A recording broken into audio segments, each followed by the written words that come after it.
Let's get into the big stories of the week with Liberal National Party MP Garth Hamilton from the beautiful Toowoomba region and businesswoman and consultant Sophia Lee. Welcome so much to you both.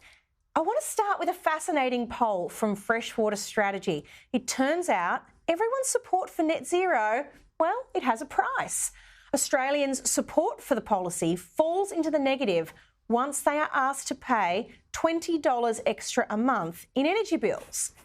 Garth, net zero is going to cost individuals and this nation a whole lot more than that. There's going to be a harsh reality check, isn't there? A huge reality check, Mandy, and I think the big thing that this does is put to bed any ideas that there's this climate emergency or that the claims of a climate emergency are real. You don't get to opt out of an emergency when it becomes too expensive. It's not an emergency if you can just go in and out depending upon the cost. We've known for a long time that there's a balance that needs to be struck between addressing emissions and what cost that will be for the Australian people. And I think that we've tried to address that previously. The path that this government's taking us down is completely dismissing the costs, throwing all of those weights on the Australian taxpayer out the door and just pursuing this reckless path of reducing emissions for no end. I mean, technology is going to take us there anyway. Sophia, people are really struggling at the moment with the price of energy. Is it time for Labor and all parties to abandon the current timeline for net zero?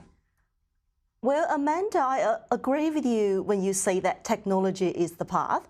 Instead of looking at technology, innovation, entrepreneurship, what does Labor government do? They look at trying to make the Australians to pay more.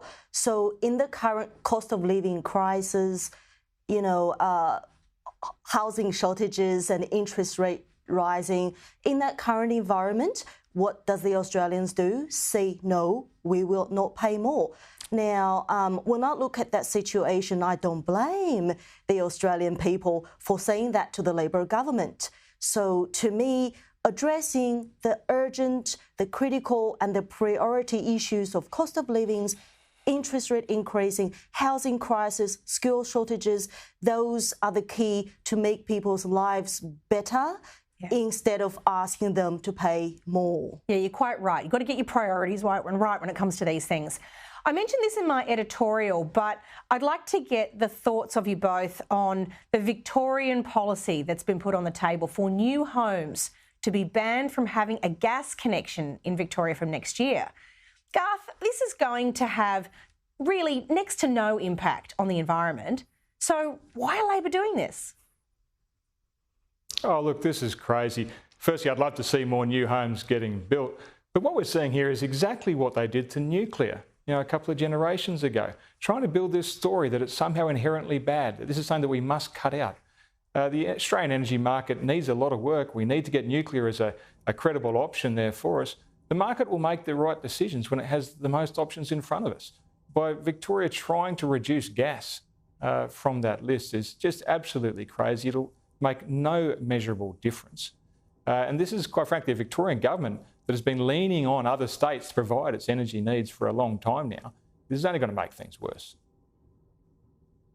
Yeah, look, and if we're real about this, and if we're honest about what's gone by in the past, government has largely created this problem.